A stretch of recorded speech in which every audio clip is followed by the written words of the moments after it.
Salut la compagnie, c'est Jumelon et aujourd'hui dans la Ciné Critique, attention, gros navet, grosse bouse, ouais je l'annonce direct, puisque je vais vous parler des Tuches 3, sortis en ce début d'année 2018, donc réalisé par Olivier Barou, Olivier Barou c'est Cadet Olivier, c'est le Olivier de Cadet Olivier, qui avait déjà réalisé les deux premiers volets, et là ben, je me suis perdu hier soir, là quand je parle c'était, non, je suis lundi en train de faire cette vidéo, donc dimanche soir, je me suis perdu, je me suis dit, tiens, j'ai récupéré ce film, je vais le voir.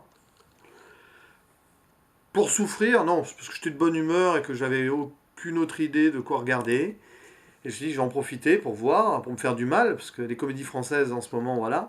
Et ben ça n'a pas manqué. Alors je me suis pas fait du mal, je vous rassure, c'est quand même de façon que je réajuste ma chemise de beauf, spécialement choisie pour l'occasion.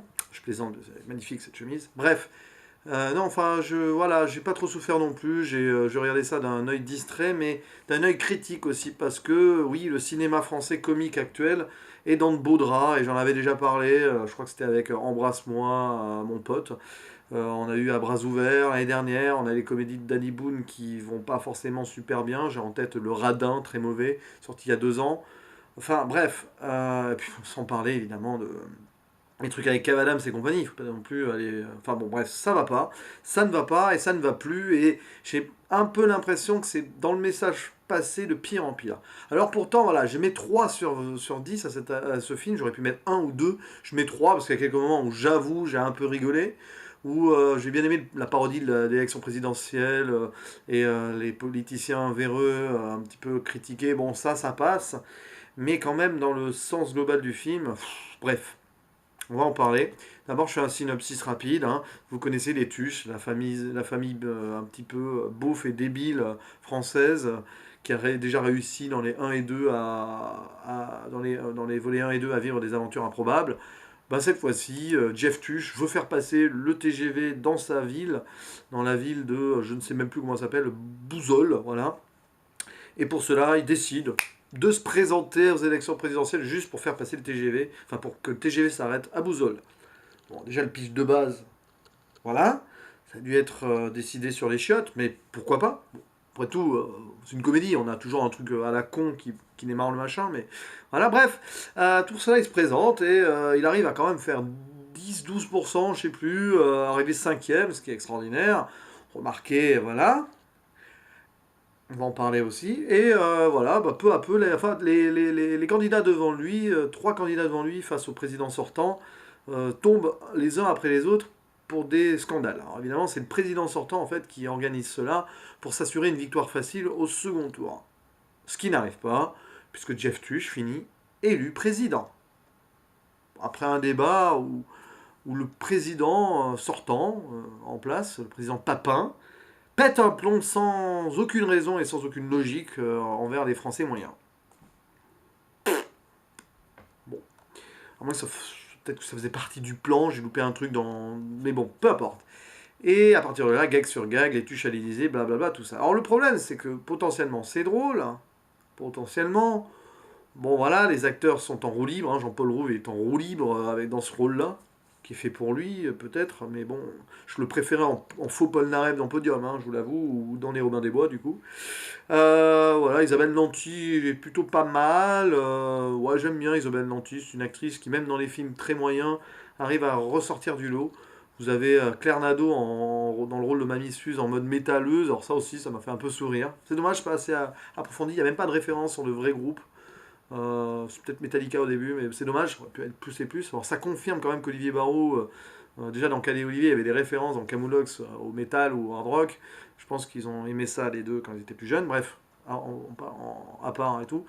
Puis bon, bah il y a les enfants, toujours aussi insupportable, le Tush Daddy, là, je sais plus que.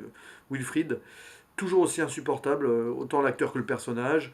La Stéphanie, la fille sans intérêt, en mode cruche, bon, voilà.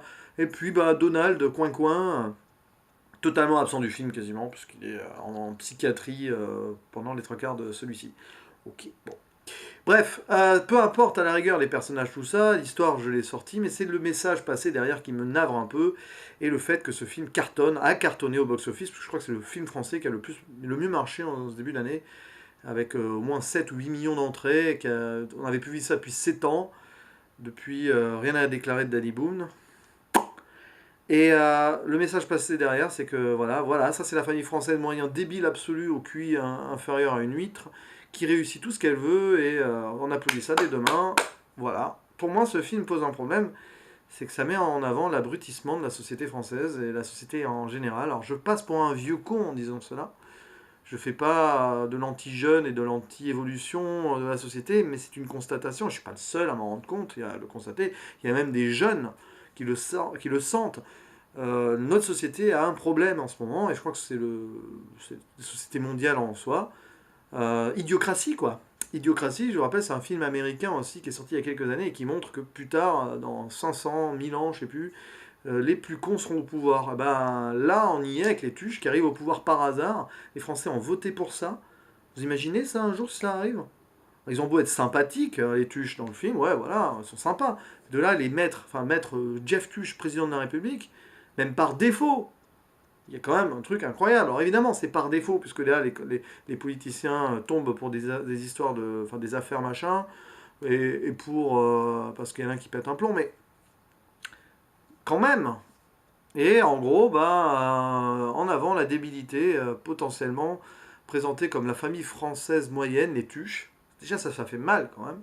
Il manquerait plus qu'à un moment, il y ait un clip de Jul qui démarre dans les, enfin, je sais pas moi, sur la télé de l'Elysée, mais enfin, j'exagère, mais vous voyez ce que je veux dire, quoi. Je vais pas faire de, je vais pas faire, je vais pas vous faire un dessin.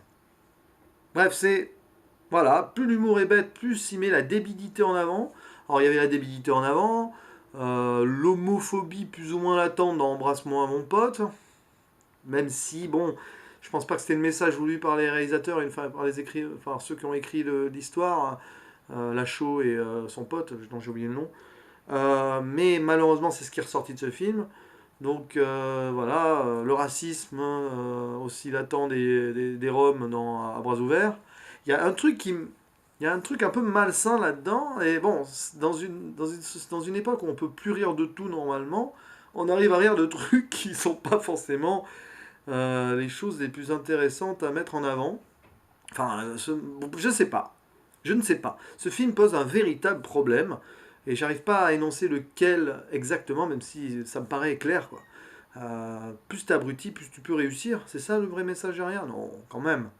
Bon, après, voilà, c'est la simplicité mise en avant face au grand capital, à un moment, ils combattent le CAC 40. Oui, d'accord, c'est bien, si on veut. Mais c'est tellement naïf là-dedans et que ça passe pas. Le message ne passe pas. C'est pas ce message-là qui passe. C'est pas un message populaire qui passe au final. C'est un message malaisant sur. On met en avant la débilité et que c'est la débilité qui marche aujourd'hui et qui fait rire les Français. Qui peut-être pour certains se reconnaissent un peu là-dedans. Bien évidemment, là c'est quand même cliché absolu. C'est pas la famille française moyenne et encore heureux. Mais qu'elle soit présentée en tant que telle, dans sa simplicité, on en oublierait presque la débilité en fait de la plupart au moins de deux des enfants et du père. C'est dur quand même, c'est quand même dur. Il y a un truc qui paraît bizarre là. Alors oui, comédie populaire, voilà, c'est une suite de deux films qui avaient déjà plutôt bien marché avant. Et la promo a été étouffante à ce sujet aussi, donc voilà. Mais le film n'est pas bon, tout simplement. Si encore le film avait été bon, mais là non, il n'est pas bon, il est mal écrit le film, très mal écrit. Les passages, à partir du moment où il est président, Jeff Tuch, c'est très mauvais. Les personnages sont très mal travaillés. Il y a un moment, il y a un écrivain dramaturge qui se met en couple avec la fille. Très mauvais personnage, parce qu'on ne comprend pas ses motivations exactes, enfin on ne sait pas, il n'y a rien qui est creusé là-dedans, le final est totalement what the fuck, avec, je vais pas spoiler, mais bon, il arrive quelque chose à la fille à la fin, mais what the fuck quoi, il y a un truc qui tombe comme un cheveu sur la soupe, pourquoi? Pourquoi pas, mais pourquoi? Les passages du jeune Donald avec le psy sont très mal gérés, euh, il fait sa crise d'adolescence, mais c'est très mal géré, et c'est très mal montré, c'est très mal. Bref, il y a plein de trucs dans tous les sens, finalement, pour pas grand chose. Le film est pas bon, et le message que véhicule le film n'est pas terrible non plus, et ça passe pas comme ça aurait dû passer. Alors je sais pas ce qu'Olivier Barrault a voulu faire, je ne sais pas si c'est lui qui a écrit le scénario d'ailleurs, Il a été coécrit, oui, c'est ça, par Jean-Paul Rouve, Olivier Barou et deux autres personnes, mais voilà, on a voulu mettre en avant le français moyen populaire face aux grands, c'est-à-dire que tout est possible face aux grands, que ce soit les politiciens ou la finance, mais en fait, c'est pas ce message qui passe et c'est ça qui me gêne. Voilà. En gros, le message, c'est soyez débiles et ne vous prenez pas la tête, vous me prenez la tête pour rien, ne réfléchissez pas, éteignez vos cerveaux, soyez comme les tuches, tout ira bien. Pendant ce temps, bah, il se passe des trucs dans le monde et on laisse ça de côté. Vous voyez ce que je veux dire? Après, voilà, c'est du divertissement, de toute façon, à la base. Mais avec le message potentiel qu'il y aurait eu derrière, c'est dommage, c'est du gros gâchis. Et j'ai l'impression que le message qui aurait pu être positif est complètement retourné à l'envers là-dedans. Voilà. Bref, c'est navrant, mais c'est comme ça. Allez, à la prochaine. Ciao.